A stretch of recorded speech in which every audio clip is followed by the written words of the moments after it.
रघु महाराज। रावण इतना पुराना है, रघु महाराज के समय पे भी रावण था, तब युवा था रावण। भगवान राम के समय पे भी वृद्ध नहीं हुआ था। हमारे नाना जी कभी कभी राम कथा सुनाते हमको तो बताते थे, रावण कोई वयोवृद्ध नहीं था, राम जी से आयु में बड़ा दिखता था ऐसा नहीं, उसको देख करके ऐसा लगता था कि उसके पुत्र उसके पुत्र अक्षय कुमार आदि भी उसके सामने बड़े लगते थे। रावण इतना युवा लगता था, कोई आलस्य नहीं, कोई झुर्रियां नहीं, कोई बाल सफेद नहीं उसके, वैसा ही पराक्रमी था। लेकिन रघु महाराज के समय उसका पराक्रम और भी ज्यादा तीव्र था, क्योंकि वो उसका प्रारंभिक समय था। तो किसी मंत्री ने कहा कि महाराज अभी उत्तर भारत में रघु महाराज हैं, सरजू जी के तट पर विराजमान हैं, अगर उनको आपने हरा दिया तो आपकी जय जय हो जाएगी सब जगह। तो रावण का एक काम था, वो किसी भी पराक्रमी व्यक्ति के पराक्रम के सोर्स को देखता था कि कोई भी व्यक्ति बलवान किस कारण से है। तो रघु महाराज के पराक्रम का कारण था उनकी पतिव्रता पत्नी। रघु महाराज की पत्नी ऐसी पतिव्रता नारी थी कि रघु महाराज के अलावा किसी भी पुरुष को उन्होंने दर्शन किया, या तो भाई रूप में देखा, या पुत्र रूप में देखा, या पति रूप या पिता रूप में देखा। पति रूप में तो केवल वो रघु का ही दर्शन करते थे। और भी कई जो पातिव्रता नारी के नियम होते हैं सबका पालन वो करती थी। तो रावण ने मन में विचार किया कि अब मुझे उत्तर भारत जाना चाहिए और रघु महाराज को हराने का प्रयास करना चाहिए। तो रावण उत्तर भारत गया और सरजू जी के तट पर बैठे हुए रघु महाराज के चरणों में जाकर के रावण ने पहले प्रणाम किया और प्रणाम करके कहा, महाराज मैं आपका शिष्य बनना चाहता हूं, आप कृपा करके मुझे पराक्रम बल का अनुभव कराइए। तो रघु महाराज बोले, पहले संध्या वंदन करो, हमारे साथ बैठ जाओ। तो संध्या करने लगे, गायत्री संध्या सरजू जी के तट पर। रावण भी ब्राह्मण तो था ही, संध्या वंदन जानता ही था, बैठ करके संध्या कर रहे थे। तो संध्या के समय एक अघमर्षण का जल होता है, हर ब्राह्मण संध्या करते हैं तो हाथ में जल लेकर के अघमर्षण के जल में ऐसे श्वास छोड़ी जाती है, और अघमर्षण का जल जो होता है वो ऐसे भुजा उठा के पीछे डाला जाता है या इधर से पीछे फेंकते हैं। कहते हैं अघमर्षण का जल यदि हरे भरे वृक्ष पर गिर गया तो वो सूख जाएगा। रघु महाराज जब अघमर्षण का जल हाथ में लेकर के बैठे थे तभी उनके चिंतन में आया कि दक्षिण भारत में कोई एक गरीब ब्राह्मण है, उसके पास एक गैया है और उसके गाय के ऊपर एक शेर ने आक्रमण कर दिया है, और वो ब्राह्मण विचलित होकर के गुहार कर रहा है, प्रार्थना कर रहा है, मेरी गैया को बचा लो, मेरी गैया को बचा लो, मेरे भोजन का कारण केवल ये गाय है, इसकी रक्षा कर लो। लेकिन कोई भी रक्षा नहीं कर पा रहा था। तब उस ब्राह्मण ने दक्षिण भारत में बैठे बैठे मन में विचार किया कि अगर रघु महाराज यहाँ होते तो मेरी गाय की रक्षा करते। उसके विचार करते ही यहाँ पर संध्या काल के समय रघु महाराज के मन में वो दृश्य दिखने लगा, और जैसे दृश्य दिखा तो रघु महाराज बोले, अब दक्षिण कैसे जाऊं मैं उसकी गाय बचाने। तो उन्होंने तुरंत अघमर्षण का जल लिया और भुजा उठा करके जैसे ही पीछे डाला, उस सिंह का आवाहन करके अयोध्या में अघमर्षण जल फेंका गया और दक्षिण में उस सिंह की मृत्यु हो गई और गाय की रक्षा हो गई। बगल में बैठा रावण क्या कर रहा था, वो इनके मन में प्रवेश करके मन में क्या चल रहा है वो सब देख रहा था। तो रावण ने इस दृश्य का दर्शन कर लिया। रावण ने तुरंत संध्या पूरी होती कहा, आपने यहां बैठे बैठे उसकी गाय की रक्षा कर ली, ये तो अद्भुत है, आप कैसे कर लेते हैं ये। रघु महाराज बोले, कुछ दिन रहो, सिखाएंगे तुमको भी। रावण सीखने लगा, शिष्यत्व ग्रहण कर लिया रघु महाराज का। कुछ दिन बाद रावण ने प्रार्थना की, बोले भगवान आप कृपा कीजिए, हमारी लंका नगरी दर्शन करने के लिए मेरी लंका में एक बार चरण पधरा दीजिए। रघु महाराज ने तुरंत एक सीख उठाई और सींग उठा करके सरजू जी के तट पर बैठे बैठे ही पूरा नक्शा बना दिया और कहा ये तुम्हारी लंका है। बोले जी ये उत्तर द्वार है, ये दक्षिण द्वार है, ये पूर्व द्वार है, ये पश्चिम द्वार है, यहाँ तुम्हारी पत्नी का कक्ष है, यहाँ तुम्हारा भाई कुंभकर्ण सोया है, यहाँ तुम्हारे भाई विभीषण रहते हैं, यहाँ तुम्हारे बच्चे रहते हैं, ये रहते हैं, वो रहते हैं। देखते ही बोले आप गए लंका? बोले मैं कभी नहीं गया। बोले आपको कैसे पता? ये तक बता दिया कहाँ कौन सा वृक्ष है और उस वृक्ष में कैसे पुष्प लगे हैं, कैसे फल लगे हैं। अयोध्या में बैठे बैठे रघु महाराज ने पूरी लंका दिखा दी रावण को। इतने में ही रावण चरणों में जैसे गिरा तो थोड़ा रावण से बचने के लिए, थोड़ा पीछे हटने के लिए उनका जो हाथ था रघु महाराज का, वो लंका के बनाए हुए नक्शे के एक कोने में थोड़ा पड़ गया, तो वो लंका का वो नक्शा जो था एक कोने से मिट गया। तो रघु महाराज बोले राम राम राम राम, ये तो अनर्थ हो गया। तो रावण बोला क्या हो गया? बोले ये गलती से हमारा हाथ पड़ गया, इतना हिस्सा तुम्हारी लंका का समुद्र में डूब गया होगा। रावण बोला आप क्या बात कर रहे? बोले जाके देख लो। रावण जब गया तो उतना हिस्सा टूट के समुद्र में डूब गया था। रावण ने कहा भैया ये सामान्य नहीं है, मैं कितना भी इनके चरणों में रह लूं ऐसी विद्या तो मैं प्राप्त कर ही नहीं पाऊंगा। अगर मैं ऐसी विद्या प्राप्त नहीं कर सकता तो ऐसे विद्या वाले को रहने भी नहीं दूंगा पृथ्वी पर। अब रघु महाराज से मुझे सीखना नहीं है, इनको नष्ट करना है, क्योंकि ये मुझसे पराक्रमी ज्यादा है और मैं ऐसा पराक्रम कभी नहीं सीख पाऊंगा। बहुत दिन बाद हमको ये कथा याद आई है, ध्यान से सुनना। तो रावण ने क्या किया? बोले अब इन जैसा तो मैं नहीं बन पाऊंगा, तो इन्हीं को नष्ट कर दूं। और कैसे नष्ट करूंगा? बोले इनको नष्ट करने का एक ही उपाय है, इनके पत्नी का पातिव्रत धर्म नष्ट हो। और वो कैसे होगा? तो एक दिन रघु महाराज कहीं दूर देश गए हुए थे। रावण ने मन में विचार किया आज मैं रघु महाराज का रूप धारण करके जाऊंगा और इनकी पत्नी का पातिव्रत नष्ट कर दूंगा। रावण रघु महाराज का रूप बना करके अयोध्या में घुस गया।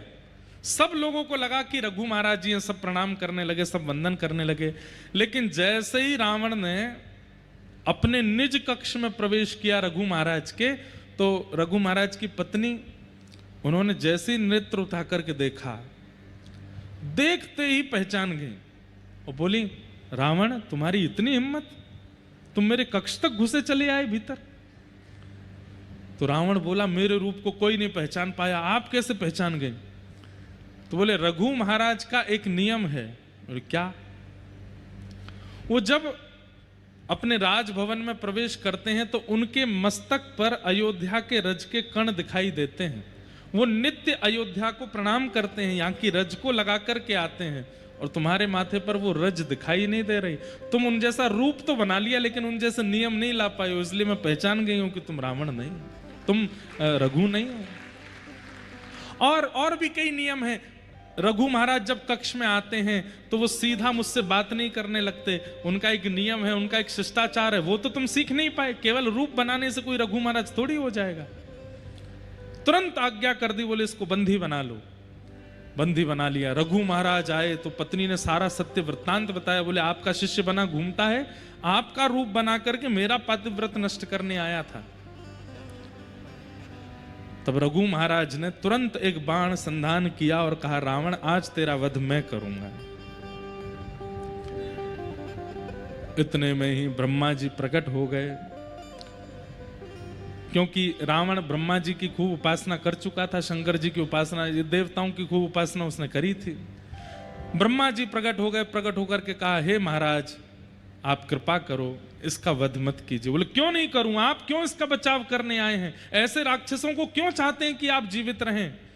तो ब्रह्मा जी ने कान में बताया क्योंकि भगवान ने संकल्प लिया है कि वे आपके वंश में अवतार लेंगे और वे आपके वंश को सुशोभित करेंगे अवतार धारण करके, और अवतार धारण करके वे ही इस राक्षस का वध करेंगे। कृपा करके आप इसको मत मारिए। रघु महाराज बोले अब तो बाण चढ़ गया, अब तो हमने संकल्प ले लिया। पहले ऐसे नहीं होता था कि गोली भरी और जिसको मन था कर दिया। पहले ऐसा था कि जिस पर बाण चलाना है धर्म युद्धों में वहां संकल्प आदि लेकर के, गोत्र आदि बोल करके तब बाण छोड़ते थे। बोले सामने वाले का गोत्र क्या है वो पता होना चाहिए, तभी बाण छोड़ा जाता था। तो बाण पर सब गोत्र आदि सब अंकित हो गए। तो बोले अभी रावण को ही मारेंगे और रावण के प्राण इसी बाण से जाएंगे। अब मैं इस बाण को वापस कैसे ले सकता हूं? तो ब्रह्मा जी बोले आप इस बाण को मुझे दे दीजिए। जब कालांतर में प्रभु श्री राम आपके वंश में आएंगे, यही बाण उनको दे दिया जाएगा, इसी से वो इसको मारेंगे और इसी से उसका वध होगा। इसलिए कईयों ने प्रश्न किया, बोले राम जी ने 32 बाण मारे, 33 बाण मारे, 50 बाण मारे, रावण क्यों नहीं मरा? क्योंकि उसके प्राण जिस बाण में थे वो बाण अंत में आकर के मिला। फिर नाभि तो बहाना बना, और नाभि का भी एक प्रमाण है कि नाभि में मारना है तभी, पर वास्तविकता यह है कि इसके बीच की एक कथा और है। जब राम जी ने अनेक बाण मारे और रावण नहीं मरा, तब विभीषण जी ने बताया, पहली बात तो ये बताई कि नाभि में मारो, दूसरी बात बताई, बोले प्रभु इन बाणों से नहीं मरेगा ये, क्योंकि इसके प्राण तो पहले ही एक बाण पर आपके पूर्वज रघु महाराज ने लिख दिए थे, और वो बाण इस वक्त ब्रह्मा जी के पास है। तुरंत राम जी ने ब्रह्मा जी का आह्वान किया तो ब्रह्मा जी ने तुरंत बता दिया, बोले महाराज मेरे पास नहीं है। बोले जब मैंने रघु महाराज से बाण ले लिया था तो रावण ने देख लिया था, रावण को पता था कि मेरे प्राण इन्हीं बाणों में हैं, तो रावण ने खूब घनघोर तपस्या करके मुझे प्रसन्न करके वरदान मांगा। तो मैंने कहा वरदान मांगो, तो इसने वरदान में वही मांगा कि वो बाण मुझे दे दो जिसमें मेरे प्राण हैं। राम जी बोले तुमने दे दिया होगा। बोले प्रभु मैं भूल गया था कि वो बाण मांग सकता है। बोले फिर क्या हुआ? बोले वो बाण ले जाकर के इसने लंका में कहीं छुपाया है, अब वो नहीं पता कहां है। राम जी चिंता में बैठे, बोले रावण मर नहीं रहा है, इसका तो एक बाण में प्राण है। हनुमान जी महाराज आए, बोले भगवान कितना भी बड़ा राक्षस हो, कितना भी बड़ा धनवान व्यक्ति हो, कितना भी बड़ा बुद्धिमान व्यक्ति हो, वो अपनी गोपनीय से गोपनीय चीज किसी को नहीं बताता सिवाय अपनी पत्नी के। अपनी पत्नी को जरूर बताता है, और विशेष रूप से तब जब पत्नी भोली हो, सीधी हो, पत्नी को जरूर बताया था, देखो इतना लाख रुपया यहाँ रखा है, इतना करोड़ उधर रखा है, कल को मुझे कुछ हो जाए तो तुम ले लगे बच्चों का पालन पोषण कर लेना। बोले महाराज ये बात किसने कही? हनुमान जी, इसीलिए तो वो बुद्धिमान हैं। हनुमान जी महाराज की बुद्धि की पराकाष्ठा हनुमान चालीसा में सब बोलते हैं। उनसे बुद्धि विवेक की कामना हम लोग करते हैं, उन जैसा बुद्धिमान कौन होगा? उन्होंने कहा, बोले प्रभु हो ना हो, रावण पूरी लंका में अपने प्राण जिसमें बसे होंगे वो कहीं और नहीं, अपनी पत्नी के पास ही कहीं रखा होगा, आप कृपा करें तो मैं जाके लेके आऊं। बोले जाओ। तो हनुमान जी ने एक बटुक ब्राह्मण का रूप बनाया, पहुंच गए मंदोदरी के पास। अब मंदोदरी तो रो रही थी और रो करके बस प्रार्थना कर रही थी, हे महादेव मेरे पति की रक्षा करो, मैंने सुना है इतने बाण राम जी ने चला दिए, अभी तक तो सब ठीक है, कृपा करके मेरे पति की रक्षा करो। इतने में ही हनुमान जी आ गए ब्राह्मण का रूप धारण करके। तो मंदोदरी के पास जैसे ही पहुंचे तो ब्राह्मण देख करके और चरण पकड़े, हे विप्र देवता आप मेरे पतिदेव को आशीष दीजिए ना, उनका बाल बांका ना हो, ये राम जी तो भगवान है, ये उनको मार ही देंगे, मेरा सुहाग चला जाएगा, कृपा कीजिए ना। देवी तुम क्यों रोती हो? अरे तुम भूल गई क्या? और हनुमान जी ऐसे बात कर रहे हैं जैसे इनको सब पता है। तुम भूल गई क्या? क्या? अरे एक बाण है जिसमें रावण के प्राण बसते हैं, और वो बाण यहीं लंका में ही उसने छुपा रखा, जब तक वो बाण नहीं मिलेगा तब तक राम जी उसको कैसे मार देंगे? अब ये तो हो गई थी हजारों साल पुरानी बात। मंदोदरी बोले, अरे हाँ वो बाण तो मेरे ही भवन में रखा है। हनुमान जी बोले पता तो चल गया है, एग्जैक्ट हाउस नंबर और पता चल जाए वो कैसे पता चलेगा?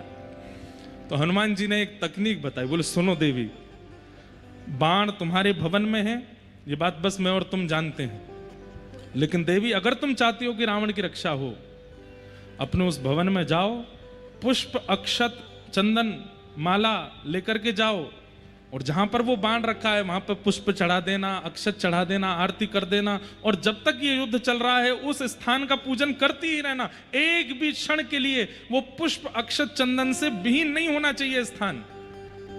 नहीं तो कोई भी उस बाण का वहां से हरण कर लेगा। और मंदोदरी बोली मैं अभी जाती हूँ। हनुमान जी बोले जाओ, अब मैं भी मक्खी बन के आऊं पीछे। हनुमान जी लेक्स से बन गए। मंदोदरी गई थाली सजा करके अपने निज भवन में। खूब सारे खंबे लगे थे, उनमें पीछे एक खंबा था जिसमें वो बाण चिना हुआ था भीतर। मंदोदरी गई, वहीं जाकर के जैसे ही माला चढ़ाई, अक्षत आदि लगाए, हनुमान जी छोटे से बन के गए, इतने में विशाल रूप धारण किया और एक मुष्टिक प्रहार करके खंभ भेदन करके भीतर से बाण निकाला, लेकर के सीधे राम जी के पास गए और जाके चरणों में अर्पित कर दिया, लीजिए प्रभु मार दीजिए। और तब राम जी ने अंतिम बाण धारण करके जैसे ही रावण में मारा, वध हो गया।